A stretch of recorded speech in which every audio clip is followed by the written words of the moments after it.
Shalom soit béni au nom de Jésus. Nous nous retrouvons aujourd'hui suite au partage de la semaine dernière relatif à la lecture et à la méditation de la parole de Dieu. Pour rappel, la semaine dernière, nous avons parlé du fait que quand on lit la parole de Dieu, il ne faut pas seulement se contenter de la lire comme ça, mais il faut également la méditer. Nous avons parlé du fait qu'il y a plusieurs moyens d'aborder la parole de Dieu dans le terme de la lecture et de la méditation. Il y a ce qu'on appelle la lecture comme si on était en train de lire un roman, mais il y a également la méditation et il est vraiment important pour tout enfant de Dieu de méditer la parole de Dieu, mais également de la lire comme s'il est en train de lire un roman. Je t'invite à aller regarder la vidéo de la semaine dernière. Si tu ne l'as pas regardée, le lien sera communiqué dans cette vidéo. Aujourd'hui, je souhaite qu'on aborde plus particulièrement un point qui est la méditation. Et plus spécifiquement, comment méditer la parole de Dieu. Je vais essayer de te donner une méthode de méditation de la parole de Dieu pour t'aider si tu ne sais pas comment le faire. Bien évidemment, ce n'est pas la seule méthode qui existe, c'est une méthode parmi tant d'autres et j'espère vraiment que celle-ci va t'aider et qu'il en suivra des témoignages que tu pourras nous partager sur cette page. Avant d'aborder cette méthode, je voudrais qu'on prenne un passage dans la Bible, à savoir Josué 1 au verset 5.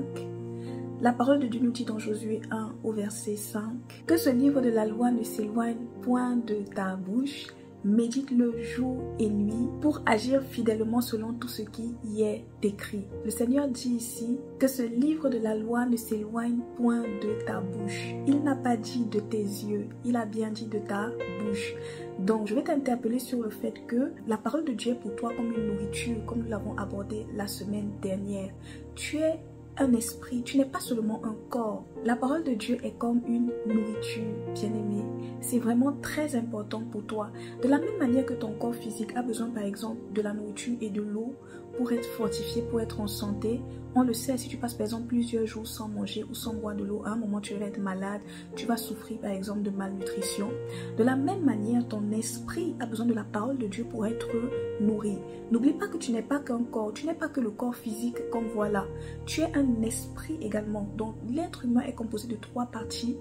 Esprit, âme et corps. Tu es un esprit avant tout. Et ton esprit a besoin d'être nourri. Et la nourriture de ton esprit, ça passe par la parole de Dieu. Le Seigneur nous dit ici dans sa parole que ce livre de la loi ne s'éloigne point de ta bouche. La parole de Dieu est pour toi comme une nourriture. J'aimerais que tu comprennes cela. Il est vraiment très important pour toi de lire et de méditer la parole de Dieu. C'est vraiment très important pour toi, enfant de Dieu. Et de plus, le Seigneur ajoute ceci. Médite-le jour et nuit. Il a bien dit jour et nuit. Donc ce n'est pas quelque chose que tu vas méditer seulement quand tu as le temps. Ce n'est pas quelque chose que tu vas méditer seulement quand tout va bien dans ta vie. Ce n'est pas quelque chose que tu vas méditer seulement quand tu as besoin de Dieu. Jour et nuit, que ce soit dans les bons, que ce soit dans les mauvais moments, tu dois méditer la parole de Dieu. Donc avant d'aborder les méthodes de méditation, je voulais souligner ce point-là pour t'interpeller sur le fait que c'est vraiment important pour toi, bien-aimé, de méditer la parole de Dieu. Chaque jour, essaye de prendre un temps de méditation. Ne passe pas un jour sans méditer la parole de Dieu. Essaye vraiment d'être rigoureux sur cet aspect-là. De la même manière que des fois, sauf peut-être quand tu jeûnes, ce genre de choses, tu ne peux pas passer une journée sans manger, tu ne peux pas passer une journée, 2 journées, 3 journées sans manger. De la même manière, ton esprit a besoin aussi d'être nourri, ton esprit a également besoin de la parole de Dieu. Maintenant, nous allons voir ensemble une méthode de méditation de la parole de Dieu. Je le répète encore, cette méthode n'est pas la seule méthode qui existe, il y en a d'autres, ce n'est qu'une méthode que je te propose aujourd'hui, en espérant que vraiment elle va t'aider. C'est une méthode en 8 points, c'est-à-dire quand tu vas méditer, quand tu vas prendre par exemple un verset ou plusieurs versets pour méditer, tu vas aborder 8 points, tu vas te poser 8 questions auxquelles tu vas essayer de répondre avec l'aide du Saint-Esprit. Je souligne d'ailleurs entre parenthèses qu'il est vraiment important de demander au Saint-Esprit de t'aider pendant tes temps de méditation. Il est vraiment important que tu demandes vraiment la révélation au Seigneur. Ne viens pas méditer la parole avec tes mœurs, avec tes traditions, en essayant de l'adapter à ta vision de la vie. Quand tu viens méditer la parole de Dieu, vraiment demande au Seigneur de t'éclairer, demande au Seigneur de te parler, de te révéler, de t'enseigner sur cette parole-là. Et donc, nous allons voir les 8 points. Je vais te citer les 8 points et après, on va prendre un exemple avec un passage de la Bible sur comment est-ce que tu peux aborder ces 8 points-là. Les 8 points sont les suivants. Le premier point, c'est une question que tu dois te demander, c'est une question que tu dois te poser. De quoi et de qui parle ce verset? Donc, premier point, de quoi et de qui parle ce verset? Deuxième point, ce message m'apprend-il quelque chose sur Dieu? Troisième point, y a-t-il un exemple à suivre ou à ne pas suivre? Quatrième point, y a-t-il un ordre à obéir? Cinquième point, y a-t-il une promesse de Dieu?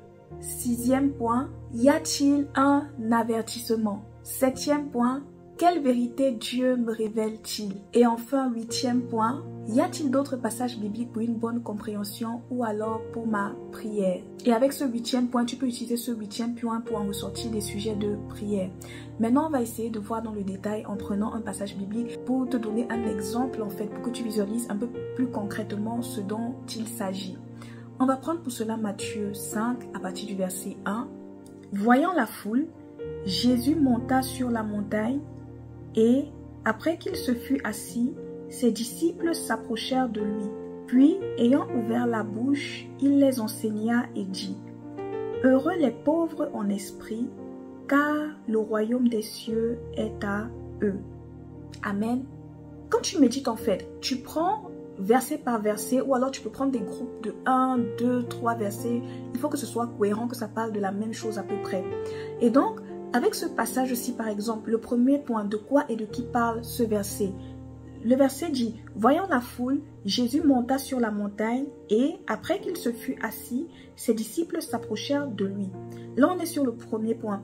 De quoi et de qui parle ce verset? Ce verset parle de Jésus et de ses disciples, mais également de la foule et de la multitude. Vu qu'on dit bien ici, voyant la foule, Jésus monta sur la montagne et après qu'il se fut assis, ses disciples s'approchèrent de lui. Maintenant, on va regarder le deuxième point de méditation qu'on a abordé tout à l'heure, à savoir, ce message m'apprend-il quelque chose sur Dieu? Ce message m'apprend que Jésus est un enseignant. Il enseignait. On voit ici qu'il a ouvert la bouche, il a commencé à enseigner. Jésus, Dieu est un enseignant.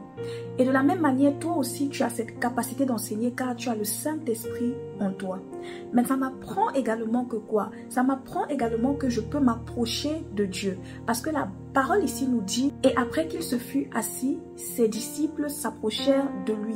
Donc ça t'apprend également que tu peux t'approcher de Dieu. Dieu n'est pas une personne qui est éloignée de toi. Dieu n'est pas loin de toi. Il te donne la possibilité de t'approcher de lui. Maintenant, nous allons voir le troisième point qui est, y a-t-il un exemple à suivre ou à ne pas suivre? Oui, on voit ici qu'il y a un exemple à suivre. Déjà, on voit les disciples qui s'approchent de Dieu. Bien aimé, tu dois t'approcher de Dieu. Tu dois chercher vraiment à t'approcher de Dieu, à venir dans sa présence, à passer du temps dans sa présence. Mais en plus de cela, on t'apprend quelque chose ici. On dit heureux les pauvres en esprit, car le royaume des cieux est à eux. Dieu aime ceux qui sont pauvres en esprit, ceux qui ont soif de lui, ceux vraiment qui savent qu'ils dépendent de lui. Dieu veut des gens qui ont soif de lui, des gens qui ont besoin de lui, des gens qui réalisent qu'ils dépendent de lui, pas des gens qui se croient autosuffisants, qui se croient riches comme ça, mais vraiment des gens qui ont soif de lui. Et donc tu dois comprendre que quelle que soit la dimension de ton onction, quelle que soit la dimension de tes finances, tu dois demeurer pauvre en esprit, tu dois garder vraiment la soif de Dieu, tu dois vraiment toujours avoir en toi ce désir-là de Dieu en fait, tu dois toujours avoir soif du Seigneur. Concernant le quatrième point qui est, y a-t-il un ordre à obéir? Bon, ici on voit qu'il n'y a pas d'ordre, on ne voit pas d'ordre qui est donné ici, donc on va dire non. Maintenant on va aborder le cinquième point qui est, y a-t-il une promesse de Dieu? Ici on voit bien qu'il y a une promesse de Dieu dont la réponse est oui.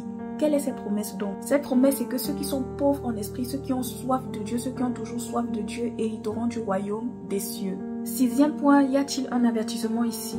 Non. Septième point, quelle vérité Dieu me révèle-t-il? Ici, je veux que tu regardes un aspect, la position où le Seigneur Jésus se trouve. On dit que Jésus est sur la montagne. Regarde sa position géographique. On dit que Jésus est sur la montagne. Et spirituellement, la montagne représente la présence de Dieu. Et quand Moïse allait à la montagne, c'était pour être dans la présence de Dieu. Et donc, il faut que tu sois sur la montagne, il faut que tu aies une intimité profonde avec Dieu. Et ici, on nous dit que Jésus s'est assis sur la montagne. On dit, Jésus monta sur la montagne et après qu'il se fut assis, ses disciples s'approchèrent de lui. Donc, ça nous montre que nous devons collaborer avec Dieu dans l'intimité et que nous devons constamment rechercher la présence de Dieu en fait. Et maintenant le 8e point, y a-t-il d'autres passages bibliques pour ma compréhension? Oui, il y a plusieurs autres passages bibliques relatifs à ce verset-ci dans la Bible. Je t'invite d'ailleurs à aller les chercher. Et quel sujet de prière je peux tirer de ceci en fait? Je comprends au travers de ce passage-ci que j'ai vraiment besoin de Dieu. Je dois vraiment être dans l'intimité avec Dieu. Je dois vraiment rechercher la présence de Dieu. Je dois vraiment avoir en moi la soif de Dieu. Et donc quel sujet de prière je peux tirer de ce passage-ci? Tu demandes par exemple à Dieu de créer en toi la soif de lui. Tu dis Seigneur, je veux toujours avoir soif de toi. Je veux toujours être une assoiffée de toi. Je veux toujours avoir un cœur qui te désire. Toujours un cœur qui a soif de ta présence. Je veux toujours être dans la recherche de ta présence, toujours chercher à demeurer dans ta présence. Aide-moi Seigneur.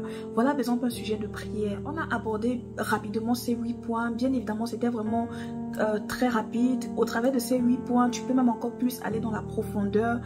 Tu peux même encore en tirer beaucoup plus. C'était vraiment très rapide pour que tu aies déjà quand même au moins quelques orientations et que tu vois un peu concrètement ce que j'essayais de te dire au travers de ces 8 points-là. Je t'encourage vivement encore une fois à méditer la parole de Dieu. Va vraiment dans la profondeur. Prends le temps quand tu prends un verset, prends le temps de lire, de relire, essayer de comprendre. Dis Seigneur, enseigne-moi, donne-moi de comprendre. Qu'est-ce que tu veux m'enseigner au travers de ce passage-ci? Qu'est-ce que tu veux me dire? Qu'est-ce que tu veux m'enseigner au travers de ce passage-ci aujourd'hui? Encore une fois, c'est vraiment important la méditation. J'espère que tu auras été édifié par ce passage. Sois béni. Shalom.